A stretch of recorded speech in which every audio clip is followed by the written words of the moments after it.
আপনি wrong side দিয়ে যাচ্ছেন কেন? আপনি 57 রোডে যাবেন না? হ্যাঁ। এই দিক দিয়ে গেলে শর্টকাট হবে। না না, শর্টকাট হবে বলে আপনি রং সাইড দিয়ে যাবেন? কোনো অসুবিধা নেই রে ভাই। আপনার অসুবিধা না থাকতে পারে, আমার অসুবিধা আছে। আমি রং সাইড দিয়ে যাবো না। আরে ভাই আপনি এমন করছেন কেন? আপনি যেখানে যেতে চান সেখানে নিয়ে গেলে তো হলো রে ভাই। না হলো না, আমি একটা সুবিধা পাওয়ার জন্য একটা রং সাইড দিয়ে যাবো, এটা অন্যায় করবো? আপনি রিক্সা ঘোরান, আমি রং সাইড দিয়ে যাবো না। ঘোরাবেন না? না। ঠিক আছে, আপনার রিক্সা আমি যাবো না। আপনার মতন গাড়ি পেছনে নিয়ে আমিও যাবো না। কি? আমি রং সাইড দিয়ে যাবো না বলে আমি ঘাড়া হয়ে গেলাম? তো কি দেন, বাড়া দেন। তোমাকে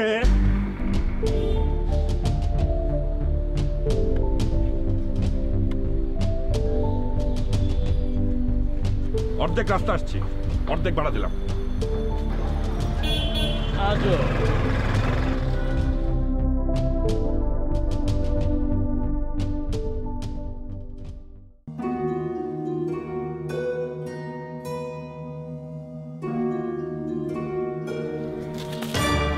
কে কে কে করলো এই কাজটা? এই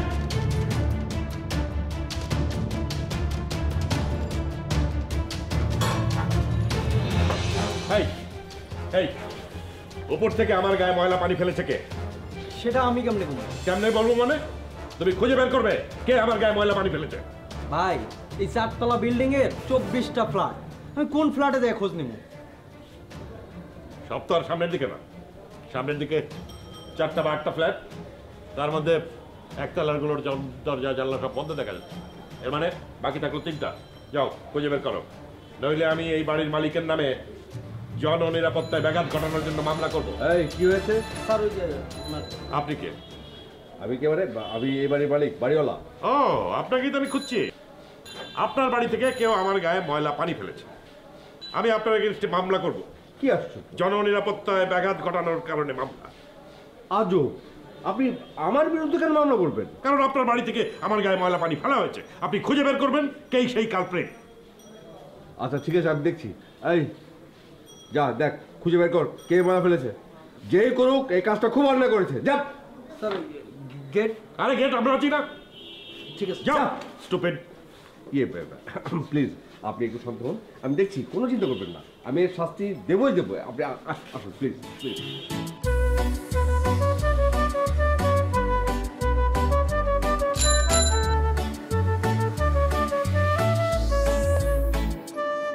চলো না মুভি দেখতে যাই। তানভীর, দেরি হয়ে যাচ্ছে, আমাকে চলে যেতে হবে। আর তুমি তো জানো যে দেরি করে গেলে ভাইয়া ঝামেলা করে ফেলবে। ঝামেলার কি আছে? একদিন তুমি ক্লাস থেকে দেরি করে যেতে পারো না? তুমি আমার ভাইয়াকে চিনো না? আর দেরি করে যে একটা প্রশ্নের সম্মুখীন হতে হবে সেটা কি ভাল লাগবে? আর তাছাড়া ভাবিও তো বাসায় নাই। আচ্ছা তোমার ভাবি যে তোমার ভাইয়ের কাছে চলে গেছে, সেটা কি অবস্থা? ভাবি ভাইয়াকে ছেড়ে চলে গেছে মানে? ভাবি তো ভাইয়াকে ছেড়ে চলে যায়নি, সে তো রাগ করে বাবার বাড়ি চলে গেছে। আরে বাবা, তুমি বললে না যে তোমার ভাবি চলে গেছে আর জীবনও আসবে না? হ্যাঁ বলেছি, কারণ সে রাগের মাথায় সেটা বলেছে। তার মানে কি আসবে? অবশ্যই ফিরবে। আর শোনো, ভাবির চলে যাওয়াতে আমি কিন্তু দোষের কিছু দেখছি না। তার তো এখানে কোনো দোষ নাই। ভাইয়া কি করছে? একটার পর একটা চাকরি ধরছে, ছাড়ছে। সব চাকরিতে নাকি নানান রকম অনিয়ম। লাস্ট কি করলো? লাস্টের চাকরিটা ছাড়লো, তারপরে সে বললো সে নাকি ব্যবসা করবে।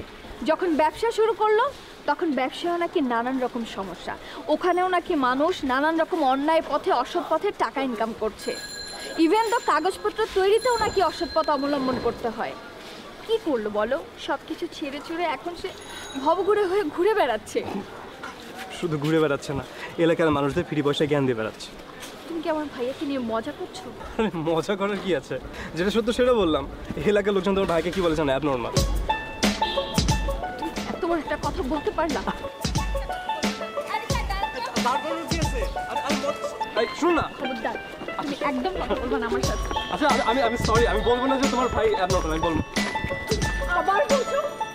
সরি তো। তুমি যদি আমার পিছনে আসো আমি তো লোক জড়ো করবো। আরে এত সিরিয়াস হো না।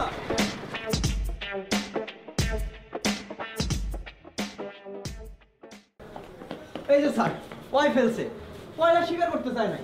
পরে স্যার আমি ওর হাত পরীক্ষা করে দেখি, দেখেন ওর হাত ভেজা। এর আগেও স্যার আমি ওর এই ময়লা পানি ফেলতে দেখছি। আমি নিশ্চিত স্যার এই কাম ওই ছাড়া কেউ করে নাই। এই তুমি কি উপর থেকে ময়লা পানি ফেলেছো? জি আমি ওনারা খেয়াল করি নাই কেন ফেলেছো?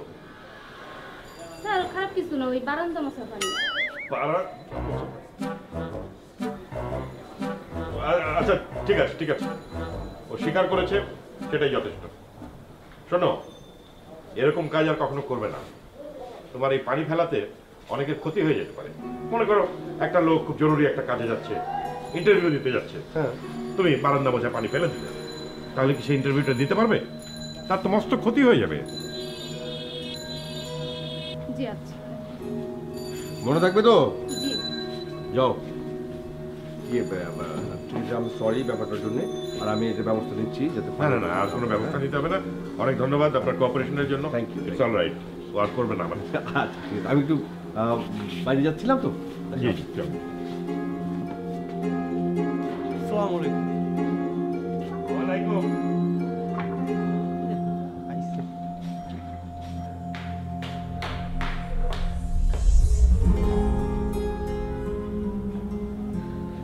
কি ব্যাপার, এভাবে বাসার দরজার সামনে দাঁড়ায় থাকার মানেটা কি? সরি বলুন তো, সরি। সরি সরি বললে সব সমাধান হয়ে গেল? তুমি জানো না আমি ভাইয়ার নামে কেউ কিছু বললে একদম সহ্য করতে পারি না। আচ্ছা সরি, প্লিজ রাগ করুন না, প্লিজ প্লিজ। আচ্ছা কেউ দেখে ফেলে না জানি কি বলবে? কে দেখবে? কে দেখবে মানে? আর এখন যদি ভাইয়া আসে?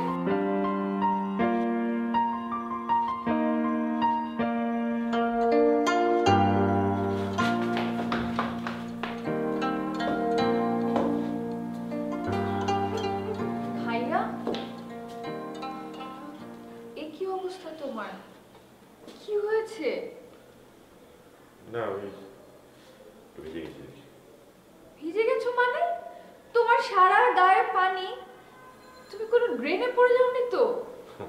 একবার তো ঠিকই বলেছিস, ঢাকা শহরে ম্যান হলে ঢাকনাগুলো যেমন খোলা থাকে, এতদিনে যে পড়ে যায়নি সেটাই ভাগ্য। তাহলে তাহলে পানি কোথা থেকে আসলো? ওই রাস্তা দিয়ে আসছিলাম তো, ফ্ল্যাট থেকে একটা মেয়ে ওই ময়লা পানি ফেলে দিয়েছে। ময়লা পানি? না তেমন ময়লা না, মানে ওই ঘর মোছা গামলার পানি। ও, তারপর তুমি কি করেছো? ওই মহিলাটাকে নিশ্চয়ই একেবারে দরবার বসিয়ে শাস্তি দিয়ে এসেছো? না শাস্তি দেয়নি, মানে ডেকে বুঝিয়ে দিয়েছি। মানে যে না বুঝে অন্যায় করে তাকে বোঝাতে হয়, আর যে বুঝে অন্যায় করে তাকে শাস্তি দিতে হয়। ঠিক আছে, বুঝতে পেরেছি। তুমি এখন যাবে, গোসল করবে, চলো।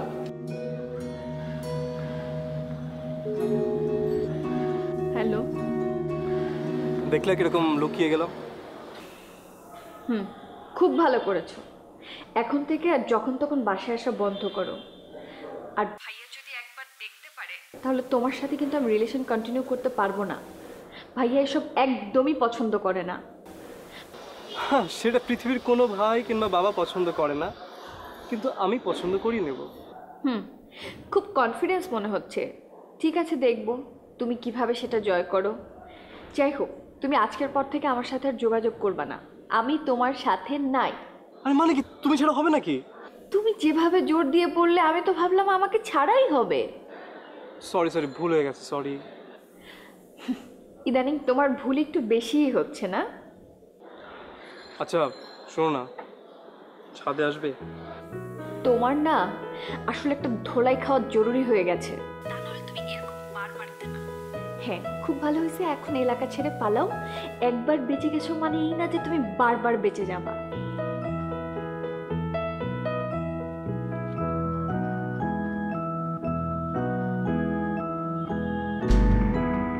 আরে তানভীর, তুমি এখানে? জি ভাই, আমি একটা কাজে এসেছিলাম। আমি হলো কবুতর খুঁজতে এসেছিলাম। মানে আমার এক ছোট ভাইয়ের কবুতর হারিয়ে গেছে, ছোট মানুষ তো কাঁদছে, আমি খুঁজতে এসেছিলাম। ও দেখ, ভালোই হলো, কবুতরের উসিলায় তোমার সঙ্গে দেখা হয়ে গেল। জি। আচ্ছা, তোমার এক মামা ছিলেন না, ওই শিক্ষা বোর্ডে চাকরি করেন? জি জি, আপন মামা। তোমার ওই আপন মামার সঙ্গে আমাকে একটু দেখা করিয়ে দিতে পারবে? কেন ভাইয়া? না, ওই প্রশ্নপত্র ফাঁসের ব্যাপারে একটু কথা বলতাম, ব্যাপারটা খুব ইম্পর্টেন্ট। জি জি ভাইয়া। ভাইয়া আপনি এই সময় ছাদ এসছেন কেন? না, ওই গোসল করতে গিয়ে দেখি কলে পানি নেই, তো ভাবলাম যে কেউ আবার কল টল বন্ধ করে রেখেছে কিনা। জি ভাই দেখেন তাহলে। আর আমি আমি মামার সাথে কথা বলে রাখবো, আসি স্যার।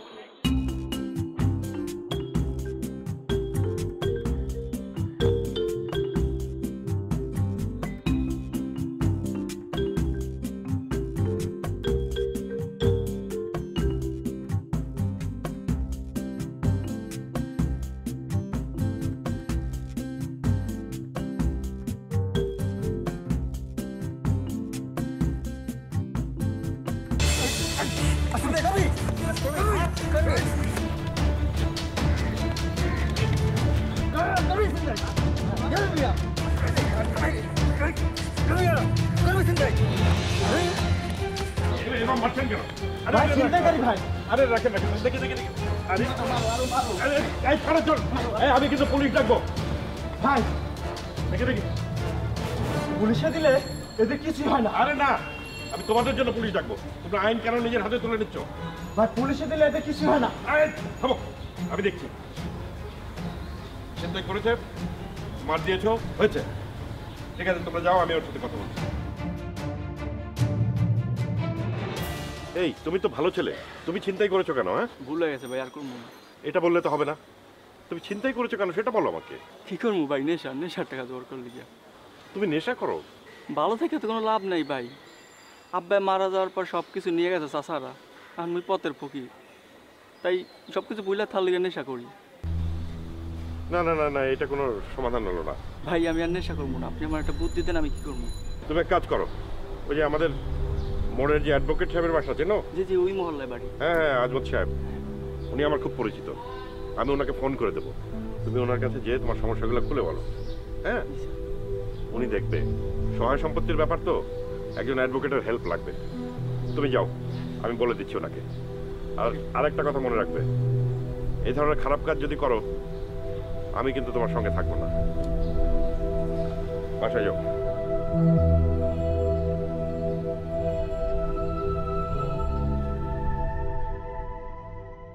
না, ওই আপনার সঙ্গে আলাপ করতে চাচ্ছিলাম একটু প্রশ্নপত্রের ব্যাপারে। প্রশ্নপত্রের ব্যাপারে? কেন, আপনার কি কোনো প্রশ্নপত্র লাগবে নাকি? না না না, প্রশ্নপত্র দিয়ে আমি কি করব? তাহলে মানে এই যে আজকাল শুনি যে পরীক্ষার আগে প্রশ্নপত্র ফাঁস হয়ে যায়, এই ব্যাপারে আপনার কোনো ধারণা আছে? না না না না, আমার ধারণা থাকবে কোত্থেকে? এগুলোর আলাদা একটা চক্র আছে।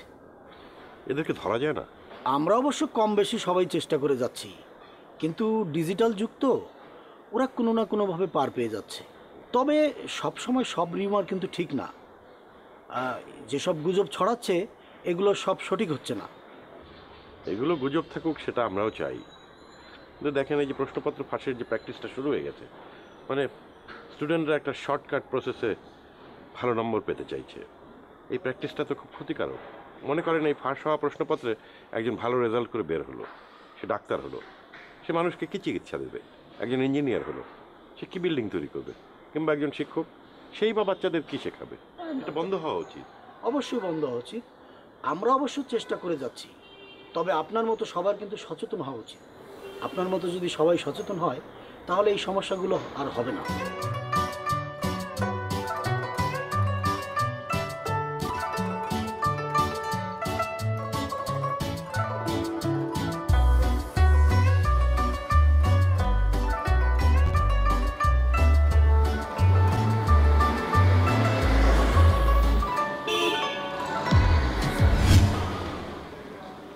ভাই আসেন, একটু কথা বলি। আপনি আমার হাত ধরলেন কেন? আমাদের একটু আলাপ করবো, সাইডে। কি বলবেন বলেন, এখানেই বলেন। না না, একটু সাইডে আসুন। আরে বারবার আপনি সাইডে যেতে বলছেন, সাইডে যেতে বলছেন, কি বলবেন এখানেই বলেন। আপনার সাথে গল্প করার টাইম নেই। এই যে গাড়িটা যেভাবে গেল, আরেকটা হলেই তো অ্যাক্সিডেন্ট হয়ে যেত। তো হলো আমি হতাম, আপনার কি? না মানে আপনি যে ফেসবুকের দিকে তাকাতে তাকাতে যেভাবে হাঁটছেন, এটা তো খুব কেয়ারলেস অ্যাটিটিউড হচ্ছে না? একটা অ্যাক্সিডেন্ট হলে তো হাত পা ভাঙতে পারতো, মারাও যেতে পারতেন। মারা গেলে আমি যাবো, আপনার কোনো সমস্যা? আমার কি সমস্যা? তাইলে সমস্যা কিন্তু আপনার স্ত্রীর, আপনার সন্তানদের। একবার চিন্তা করেন তো, আজকে যদি আপনি না থাকেন, আপনার পরিবারটার কি হবে? কিভাবে চলবে তাদের? তাদের ভবিষ্যতে কি হবে? একটু সাবধানে হাঁটেন, সাইড দিয়ে হাঁটেন, দেখে শুনে হাঁটেন, আর সারাক্ষণ মাথা নত করে ফেসবুকের দিকে তাকিয়ে। আসি ভাই।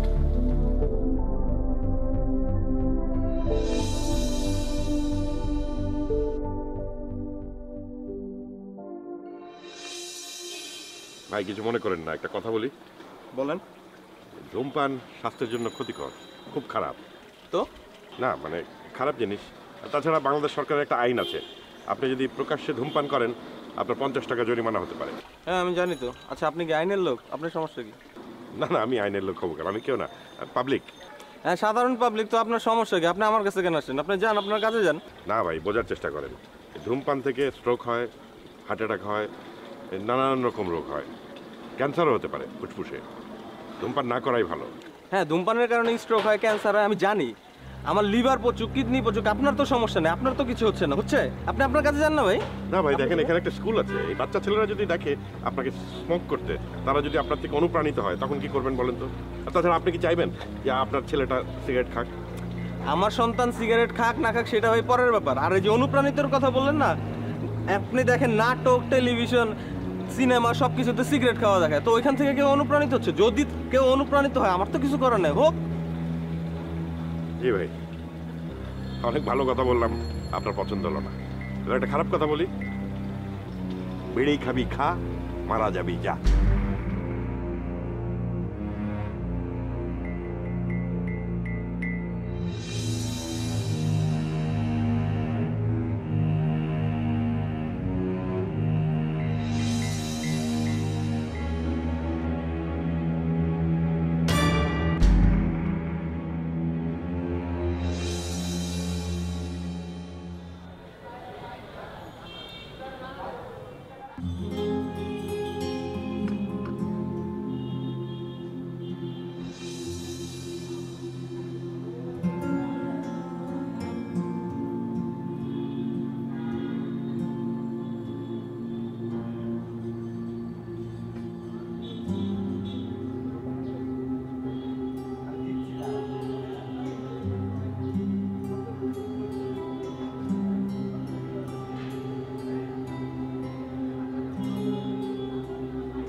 তোমরা কি তিন বন্ধু? বসি।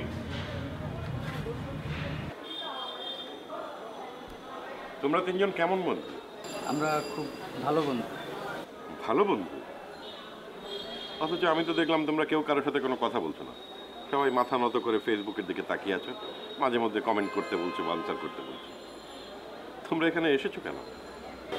ওর বার্থডে তা আমরা সেলিব্রেট করতে এসেছি। সেলিব্রেট করতে এসেছো? হ্যাঁ। আমি তো ভেবেছি তোমরা কোনো শোক পালন করতে এসেছো। আরে বাবা, শোক পালন করারও তো একটা নিয়ম আছে। তোমরা তো শোক বলতে এখন বোঝো একটা স্যাড ইমো পাঠিয়ে দেয়া, কারো বাবা মারা গেল একটা ইমো পাঠিয়ে দিলে, বা পরজোর লিখলে RIP রিপ। কিন্তু এটার মানে কি? এটা কোনো মানে আছে? আরে বন্ধুর বাবা যদি মারা যায়, তোমাদের দায়িত্ব হচ্ছে তার কাছে যাওয়া, তার পাশে দাঁড়ানো, তার কাঁধে হাত দিয়ে সান্ত্বনা দেওয়া, বাবার খাটিয়াটা সঙ্গে থেকে বহন করা। আপনি এসব কথা বলছেন কেন? আর ম্যাড?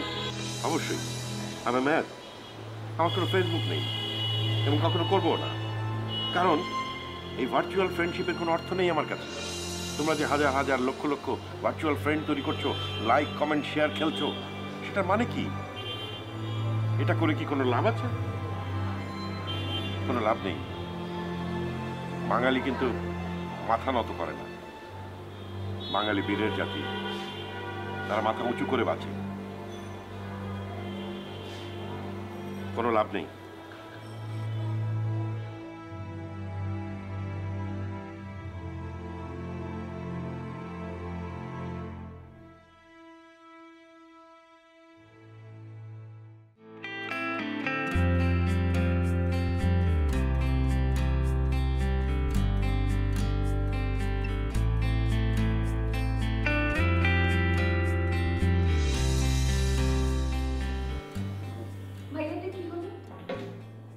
এখন থেকে তুই আর ফেসবুক চালাতে পারবি না।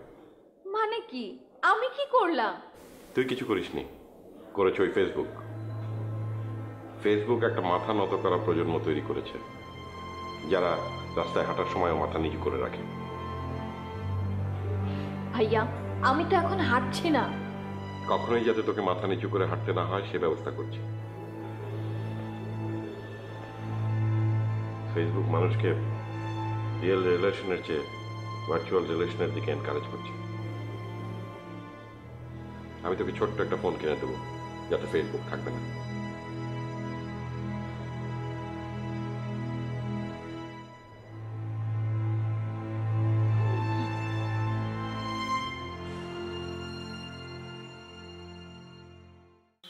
শুদ্ধ ভাষার চর্চা দরকার হয়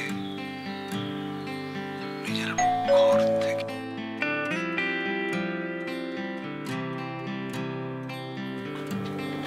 কি হবে তোমার ফোন বন্ধ করে এত ট্রাই করছি? ভাইয়া ফোন কেড়ে নিয়েছে। কেন ভাইয়া ফোন কেড়ে নিবে কেন? আমি ফেসবুক চালাচ্ছিলাম, ভাইয়া হঠাৎ করে এসে হাত থেকে ফোনটা কেড়ে নিয়ে চলে গেল। আরে অদ্ভুত, ফেসবুক ইউজ করলে ফোন কেড়ে নেওয়ার কি আছে? কারণ তার ধারণা ফেসবুক নতুন প্রজন্মকে নতজানু হতে শেখাচ্ছে, মানুষকে রিয়েল রিলেশনশিপ থেকে ভার্চুয়াল রিলেশনের দিকে এগিয়ে নিয়ে যাচ্ছে। বাবা, ফেসবুকে তো ভালো দিকও আছে নাকি? সেটা তাকে কে বোঝাবে বলো? তাই বলে তুমি ফোন না ইউজ করে থাকবে এখন? সে আমাকে ছোট ফোন কিনে দেবে বলেছে, যে ফোনে ফেসবুক ইউজ করা যায় না। তোমার ভাইয়াটা না মানে সব কিছুতে একটা নেগেটিভ মাইন্ডেড, টু মাচ। কি করব আমি বলো? আচ্ছা টেনশন করো না, এক কাজ করো, তোমার ফোনটা তুমি রাখো, ফেসবুক ছাড়া চলে, আমি একটা ম্যানেজ করে নেবো। ধরো। না না, তোমাকে ফোন দিতে হবে না, আর ভাইয়া জানতে পারলে কষ্ট পাবে। বাদ দাও, লাগবে না। ভাইয়া জানবে কি করে? তুমি লুকিয়ে ব্যবহার করবে, আর ভাইয়া তো সবসময় বাসাতেও থাকে না। বললাম না লাগবে না। আর শোনো, আমার বিশ্বাস ভাইয়া ফোন নিয়েছে, আবার ঠিকই দিয়ে দিবে। আইডিয়া। টগর ভাই কোথায়? তার রুমে। ডাকো। তুমি গিয়ে বসো, ড্রাইভার ম্যাম ডেকে দিচ্ছি।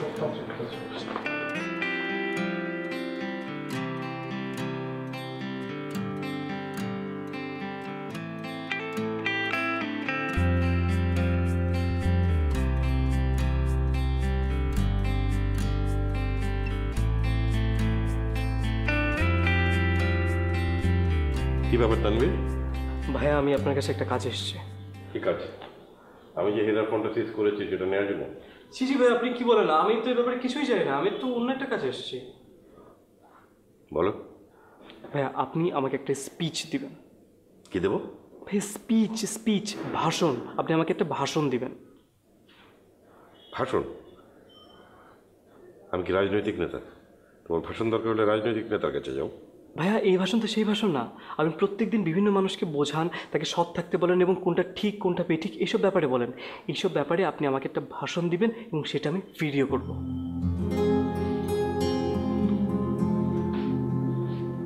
কি কারণে? ভাই, ওই জিনিসটা আমি একজনকে দেখাবো এবং বোঝাবো। ভাই, আপনি সেদিনকে আমায় বলেছেন না যে কোনো মানুষ যদি আপনার এই কথাগুলো শোনে, দেখে এবং বোঝে, তাহলে আপনার কষ্ট সার্থক হবে। তা ঠিক। জি ভাই, আমি ওইটাই করতে চাই, শুধুমাত্র আপনার একটু হেল্প লাগবে।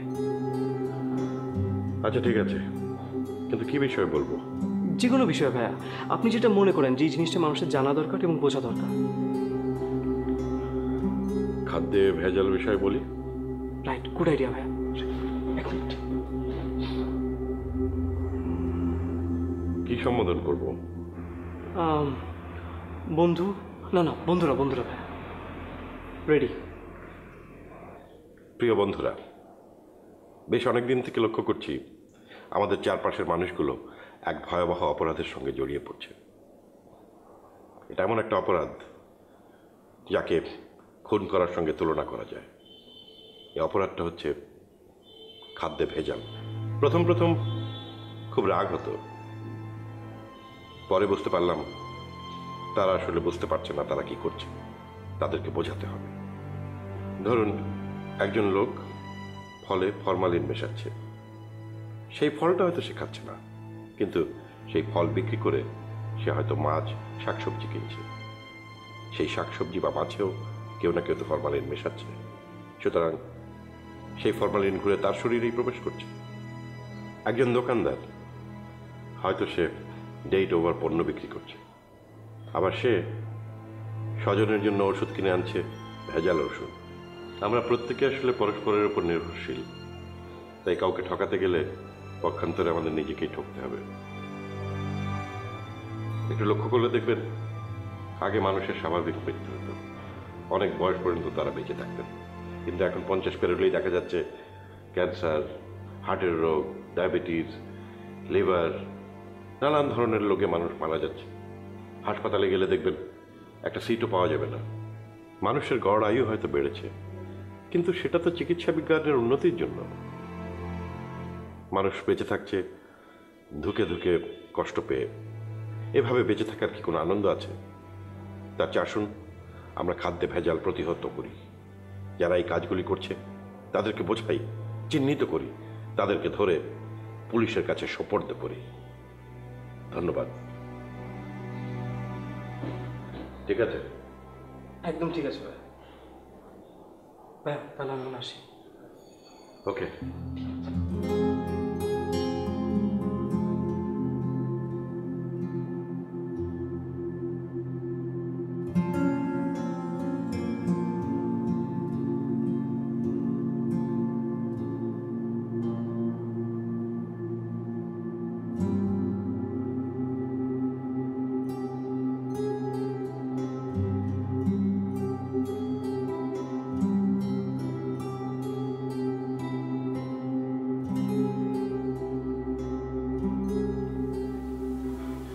ভাইয়া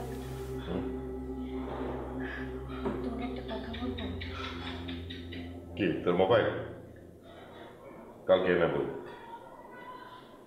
না, মোবাইলের জন্য না, তাহলে তুমি ভাবিকে নিয়ে আসো। কেন? কেন মানে অনেকদিন তো হয়ে গেল। অনেকদিন হয়েছে তো কি হয়েছে? সে আসছে না বলে কি আমি মরে গেছি নাকি মরে যাচ্ছি? সে আসলে আসবে, না আসলে না আসবে, তার জন্য তো আমার জীবন অচল হয়ে যাবে না। এই জীবনে কেউই অপরিহার্য নয়।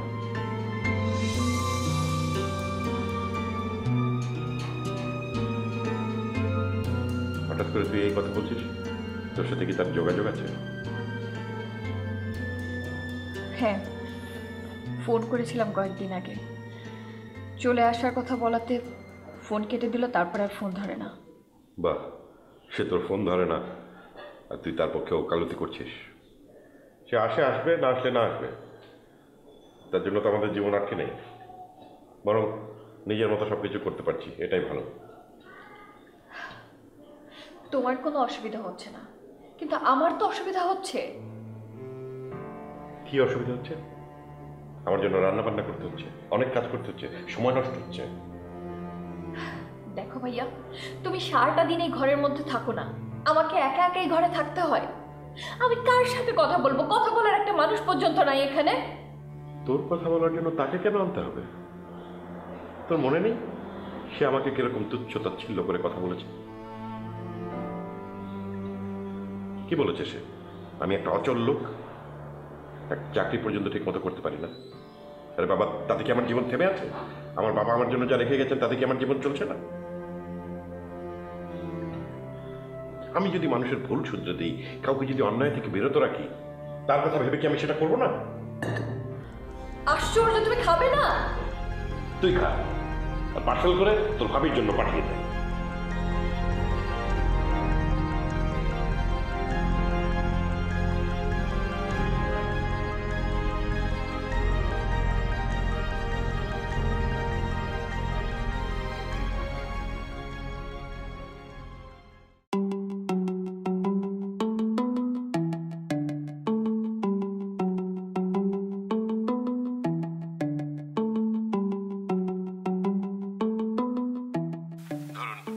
একজন লোক ফলে ফরমালিন মেশাচ্ছে, সেই ফলটা হয়তো সে খাচ্ছে না, কিন্তু সেই ফল বিক্রি করে সে হয়তো মাছ, শাকসবজি কিনছে। সেই শাকসবজি বা মাছেও কেউ না কেউ তো ফরমালিন মেশাচ্ছে।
বসো।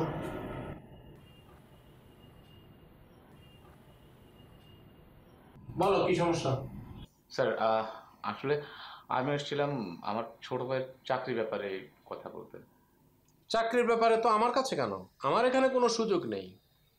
স্যার আমি জানি স্যার, আপনি চাইলে একটা ব্যবস্থা হয়ে যাবে। স্যার আমি কি করে আসছি স্যার, আমাকে ফিরিয়ে দেবেন না প্লিজ। আর স্পেশাল হচ্ছে আমার রোগ মামা আপনার কথা বলে দিয়েছে। তুমি বাংলা কথা বোঝো না? বললাম না আমার এখানে কোনো সুযোগ নেই, তুমি অন্য কথাও চেষ্টা করো। স্যার স্যার আমি অনেক আশা নিয়ে আপনার কাছে এসেছি স্যার, প্লিজ স্যার আমাকে ফিরিয়ে দেবেন না। চাকরিটা আমার ভাইয়ের খুবই দরকার স্যার। আমার এখানে চাকরির কোনো সুযোগ নেই, তোমাকে কতবার বললাম। আচ্ছা ঠিক আছে, অন্য একটা জায়গায় ব্যবস্থা করতে পারি।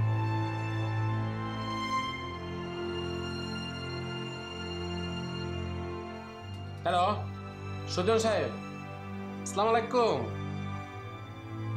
আচ্ছা শুনেন, আপনাকে না একবার বলছিলাম আমার এক লোকের একটা চাকরি দিতে হবে। না দিতেই হবে। কত? 10 লাখ? না ভাই, ভাই এটা বেশি হয়ে যায়। না ওদের এত টাকা দেওয়ার ক্যাপাসিটি নাই, মধ্যবিত্ত ফ্যামিলির তো। কি বললেন, আপনারা বিপদে ফেলাইছে। না চাকরিটা দিতেই হবে ভাই। না না আচ্ছা ঠিক আছে, আমি বলে কয়ে 1,05,000 টাকার ব্যবস্থা করে ওদেরকে আনতে বলি। 5 লাখ টাকা নিয়ে আপনার সাথে দেখা করবে, আমি নিয়ে আসবো। ঠিক আছে আসবো ভাই, আসসালামু আলাইকুম। 5 লাখ টাকা নিয়ে আসো। স্যার স্যার 5 লাখ দিলে চাকরিটা হবে স্যার? তোমার কি মনে হয় আমি মিথ্যে কথা বলছি? যাও কালকে সকালে 5 লাখ টাকা নিয়ে এসো 10টার মধ্যে, তোমাকে নিয়ে ওখানে যাব। স্যার আমাকে কয়টা দিন একটু সময় দিন স্যার, আমার কাছে তো এই মুহূর্তে এত টাকা নেই স্যার। সময় দিলে টাকা কোত্থেকে আনবা? লোন করবা? না না স্যার, না আমি গ্রামে যাব, গ্রামে গিয়ে আমাদের যে জমিগুলো আছে সেগুলো বিক্রি করে টাকা জোগাড় করবো স্যার। ঠিক আছে যাও, জমি বিক্রি করে টাকা ম্যানেজ করে আনো। আর টাকা নিয়ে না আসলে চাকরি হবে না, পরবর্তীতে আমাকে আর রিকোয়েস্ট করতে পারবা না। স্যার স্যার স্যার আপনি কনফার্ম করেন স্যার? তুমি কি কনফার্ম চাকরিটা নেবা তোমার ভাইয়ের জন্য? কারণ আমি সুজন ভাইয়ের সাথে কনফার্ম করলাম, পরে তুমি টাকার জোগাড় করতে পারলে না, চাকরিটা তুমি নিলে না, আমি সুজন ভাইয়ের কাছে ছোট হয়ে গেলাম।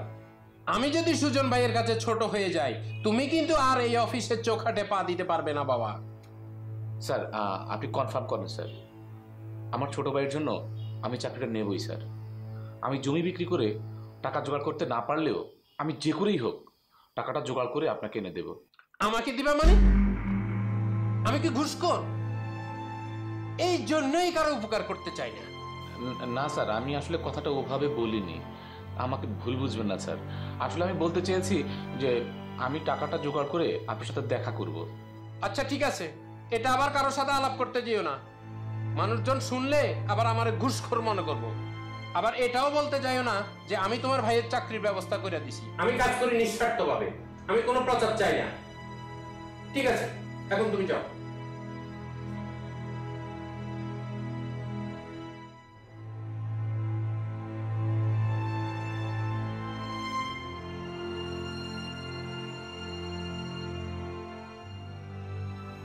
হ্যালো জান, তুমি না শপিং করতে ব্যাংকক যাইতে চাইছিলা? আগামী সপ্তাহে কিন্তু আমরা যাচ্ছি। আর শুনো, আমি হোটেল আজকে সন্ধ্যায় বুকিং করব। গতবারের মতো এত সময় কিন্তু চিন্তা করে মার্কেটে রাখা যাবে না। শুনো, তুমি আগে থেকে লিস্ট করে রাখবা, বাজেট কিন্তু 5 লাখের উপর যাবে না। হ্যাঁ ঠিক আছে, লাভ ইউ জান। ওকে, এটা অনেক ভালো অ্যাডভেঞ্চার হবে। ঠিক আছে, ভালো থাকো। ঠিক আছে, খোদা হাফেজ।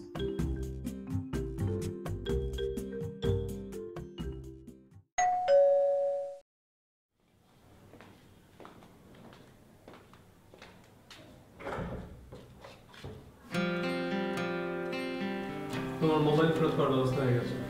ভাইকে বলে আমি আসছি।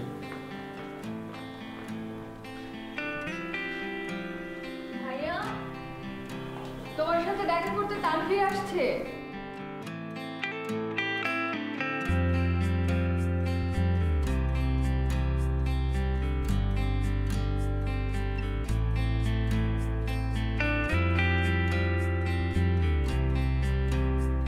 কি ব্যাপার তানভীর? ভাই আপনার ভিডিওটা তো ভাইরাল হয়ে গেছে। মানে কি? আমি সরি ভাই, আমি আপনাকে মিথ্যা বলেছিলাম। মানে আমি বলেছিলাম যে ভিডিওটা আমি একজনকে দেখাবো। আমি আসলে ভিডিওটা ফেসবুকে আপলোড করে দিয়েছিলাম।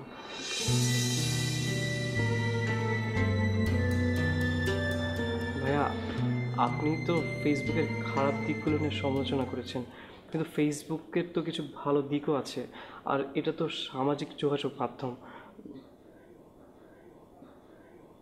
আমি ভেবেছিলাম যে ভিডিওটা যদি আপলোড হয় তাহলে আপনার ভুলটা ভাঙবে, কিন্তু আমি ভাবি নাই ভাইয়া যে এটা ভাইরাল হয়ে যাবে। দেখুন না ভাইয়া, এক রাতে 1 লক্ষ মানুষ এটা নিয়ে কমেন্টস করেছে এবং 20,000 শেয়ার এবং 10,000 মতো কমেন্টস, এবং প্রত্যেকটা পজিটিভ। দেখুন ভাই,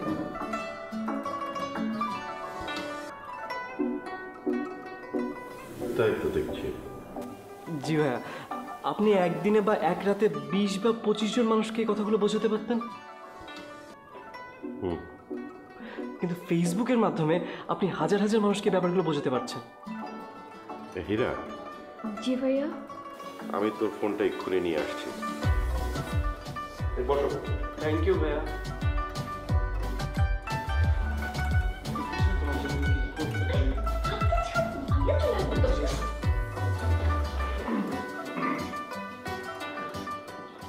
এই হীরা, তোর ফোন। তানভীর, তুমি আমাকে একটা ফেসবুক অ্যাকাউন্ট করে দিয়ে। অবশ্যই ভাই, আজকে করে দেবো। Thank you. বসো, আমি একটু বাইরে যাচ্ছি।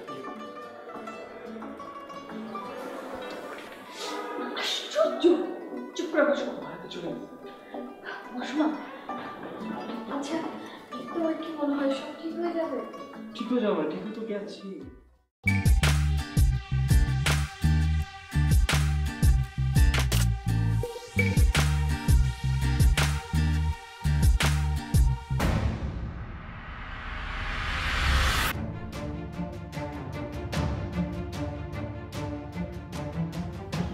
এই মেয়ে শোনো।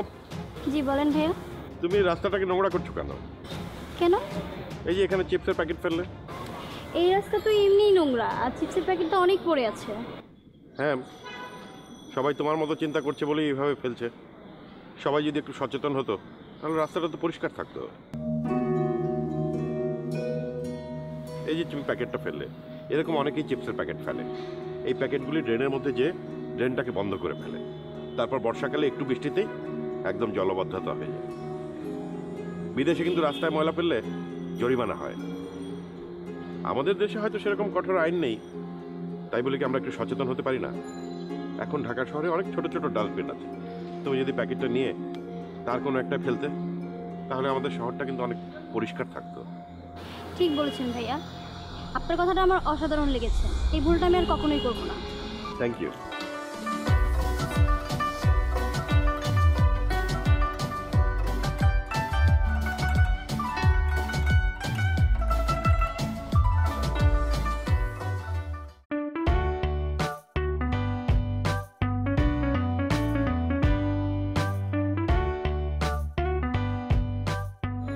মাই god, I am just surprised.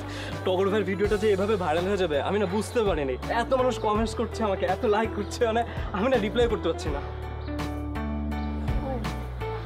ভালোই তো, তুমিও এই চান্সে সেলিব্রিটি হয়ে যাবে। আমার কথা বলছি না, তবে টগর ভাই যে সেলিব্রিটি হয়ে গেছে এই ব্যাপারে কোনো সন্দেহ নাই। তবে এটা আমার একটা লাভ হয়েছে। কি লাভ? এই যে টগর ভাইয়ের উসিলায় এখন আমি যখন তখন তোমার সাথে দেখা করতে পারি। আমার কি মনে হয় জানো, এখন যদি টগর ভাই আমাদের রিলেশনশিপের ব্যাপারটা জানতে পারে ওটা রাগ করে। তাই বলে তুমি আবার আগ বাড়িয়ে বলতে যেও না। আর না, শোনো না, আমার না টগর ভাইকে নিয়ে একটি প্ল্যান মাথায় আসছে। যদি ঠিকঠাক মতো করতে পারি তাহলে টগর ভাইকে না আরও লাইমলাইটে নিয়ে আসতে যাবে। প্ল্যান? হ্যাঁ, আমরা কি করবো, আমরা ফেসবুক লাইভে যাবো। টগর ভাইকে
সিএনজি।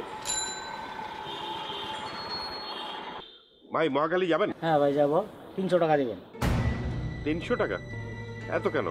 আপনার মিটার নাই? ভাই আমরা তো পুষে না। সবকিছু হিসাব করেই কিন্তু আপনাদের মিটারের রেটটা ঠিক করা হয়েছে। আপনাদের কাজটা হচ্ছে যাত্রী সেবা করা, কিন্তু আপনারা যেটা করছেন এটা হচ্ছে ডাকাতি। প্যাসেঞ্জার কিন্তু যেতেই হবে, তার তো বলতে পারবো না, গেলে চলে, না গেলে বাদ দেন। যান যান আপনি।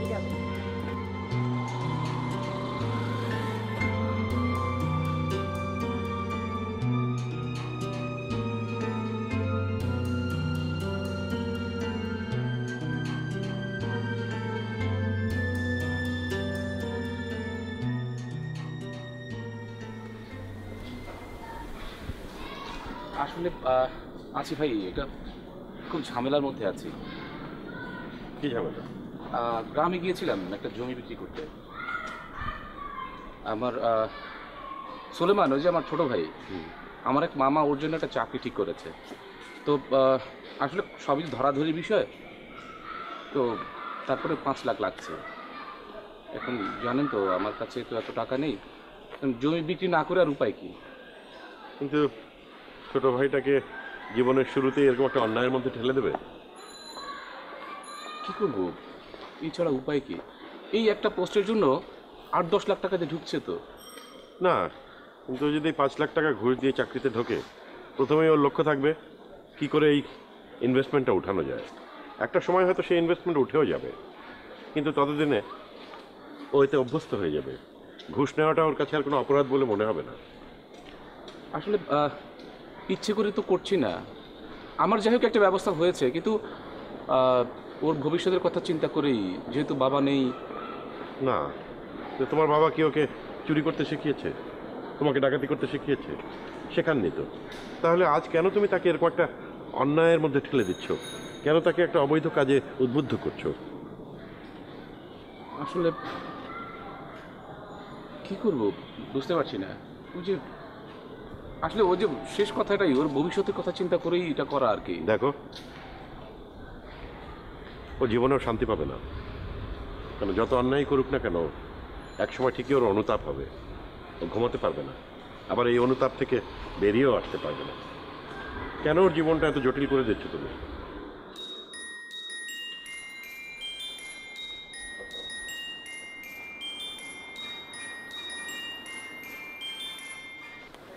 জি ভাই। তুমি জায়গায় বিক্রি করছো?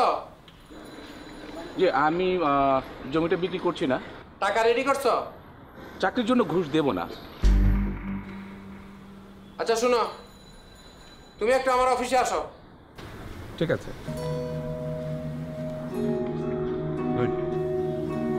চলো।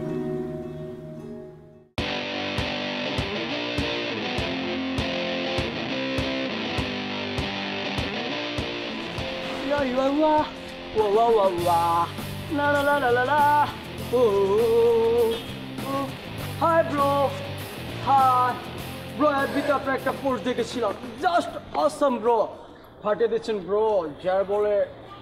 তুমি দেখেছো? Of course, why not. আমি কমেন্টস করেছি, আমার বন্ধু বান্ধব পড়েছে। আর আপনি একটা কথা ঠিকই বলেছেন, এসব ভেজাল মিশিয়ে খাদ্যের মধ্যে খুব খারাপ কাজ করেছে। দেশটার 12টা বাজে দিয়েছে ব্রো। ওরা হয়তো খাদ্যে ভেজাল মিশিয়ে চেষ্টা 12টা বাজাচ্ছে, কিন্তু তুমিও কিন্তু ভেজাল মেশাচ্ছ। কাবি নেই ব্রো। আই থিঙ্ক আপনি আমার সাথে জোকস করছেন। It's simple matter, that's fine. ওরা হয়তো খাদ্যে ভেজাল মেশাচ্ছে, আর তুমি ভেজাল মেশাচ্ছ সংস্কৃতি। তুমি এই যে হিব্রু, ইংরেজি, হিন্দি মিশিয়ে যে ভাষাটা বলো, এটা কি ভাষা? আমাদের নিজেদের কিন্তু খুব সুন্দর একটা ভাষা আছে, বাংলা ভাষা, যে ভাষার জন্য আমরা যুদ্ধ করেছি, জীবন দিয়েছি। আর তুমি যেসব গান করছো, এগুলোর হয়তো কিছু শহুরে দর্শক আছে, কিন্তু এদেশের মানুষ কিন্তু জারি সারি, লালন ফকিরের গান, হাসন রাজার গান, অনেক কিছুই শুনতে পছন্দ করে। আর তোমার কনসার্টে যে পরিমাণ লোক হয়, তার চেয়ে ঢের লোক বেশি হয় পালা গান, জারি গান, কবির লড়াই, এইসব ফোক ফর্মে। আপনি কিন্তু আমাকে ইনসাল্ট করছেন ব্রো, এটা কিন্তু ঠিক না। না, আমি ইনসাল্ট করছি না। আমাদের একটা ইতিহাস আছে, একটা ঐতিহ্য আছে, এগুলো বাদ দিয়ে তুমি কেন শুধু শুধু এইসব হিব্রু, ইংরেজি, হিন্দি সংস্কৃতির পিছনে দৌড়াচ্ছ? আমার মনে হয় ব্যাপারটা নিয়ে তোমার একটু চিন্তা করা উচিত। Okay bro. ভাইয়া ভাইয়া আমি তো আপনাকে খুঁজছিলাম। কি হয়েছে? ফেসবুকে আপনার ভিডিওটা 1 মিলিয়ন ভিউ হয়ে গেছে। তাই? হ্যাঁ ভাই আমি একটা পোস্ট দিয়ে ফেলেছি। সরি, আপনার অনুমতি নেওয়া উচিত ছিল, কিন্তু আমি ওই কমেন্টসের জন্য এক্সাইটেড হয়ে দিয়ে ফেলেছি। কি সেটা? ভাই কালকে ফেসবুকে আমরা লাইভে যাব এবং জাতির উদ্দেশ্যে এবং সবার উদ্দেশ্যে আপনি একটি স্পিচ দিবেন এবং আমি শিওর ভাই এটা খুবই এক্সাইটেড হবে এবং সবাই খুব সাড়া ফেলবে এবং আমি অনেকে আসতে বলেছি কালকে। প্লিজ আপনি টেনশন করেন না, প্লিজ। কি যে করো না তোমরা। প্লিজ আমি দেখবো, সব কিছু আমি দেখে নেবো, প্লিজ। আচ্ছা হবে।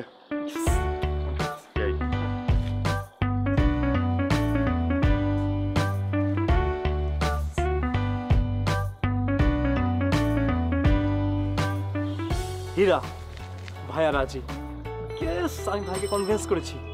হ্যাঁ কালকে শোনো, তুমি ভাবিকে একটা টেক্সট করে রাখবে, ঠিক আছে? ওকে বাই, আমি রাতে কথা বলবো।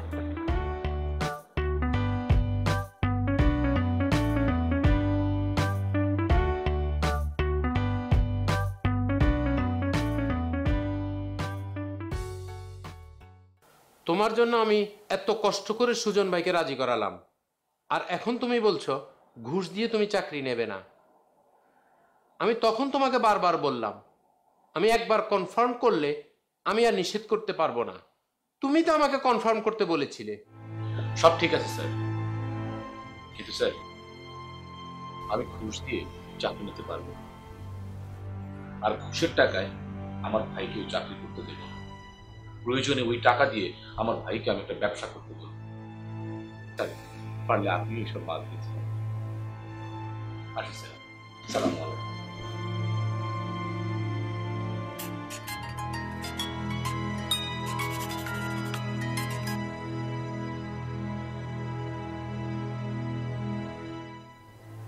হ্যালো, হ্যাঁ বলো। কিসের ব্যাংকক? কোনো ব্যাংকক ট্যাংকক দেওয়া হবে না।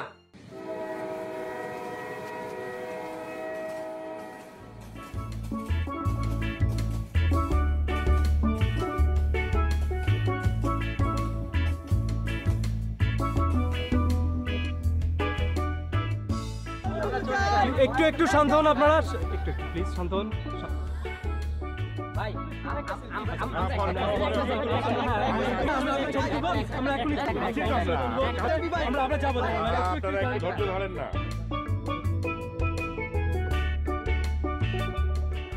একটা কিন্তু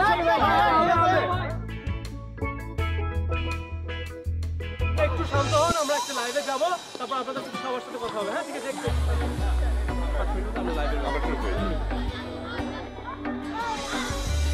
সুমনা তুমি? আই এম সো সরি, আমি তোমাকে অনেক অবজ্ঞা করেছি। তোমার সততা দেখে আমি মনে করেছি তুমি এই যুগে অচল। আমি তোকে তুচ্ছ করেছি, তাচ্ছিল্য করেছি, কিন্তু তোমাকে যখন ফেসবুকে দেখলাম আর তোর রেসপন্স দেখার পরে আমার মনে হলো আমারই তো উচিত ছিল প্রথমে তোমাকে সাপোর্ট করা। সো সরি, আমাকে মাফ করে দিও। তুমি ফিরে এসেছো সুমনা, তুমি শুধু আমার পাশে থাকো। আমি এদেশের মানুষের জন্য, দেশের জন্য যা কিছু অন্যায় তার বিরুদ্ধে দাঁড়াতে চাই। আমি তাদের বলতে চাই সততা অচল নয়, সততা কখনো অচল হতে পারে না। ভাবি তুমি চলে এসেছো? হ্যাঁ আমি চলে এসেছি। ভাবি এখন থেকে আমরা সবাই মিলে ভাইয়ার সাথে থাকবো। আসো ভাই, আমরা লাইভে যাই।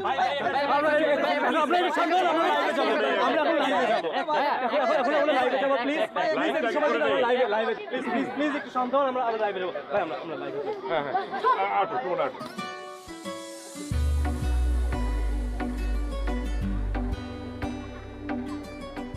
আমরা সবাই লাইভে যাচ্ছি, ঠিক আছে?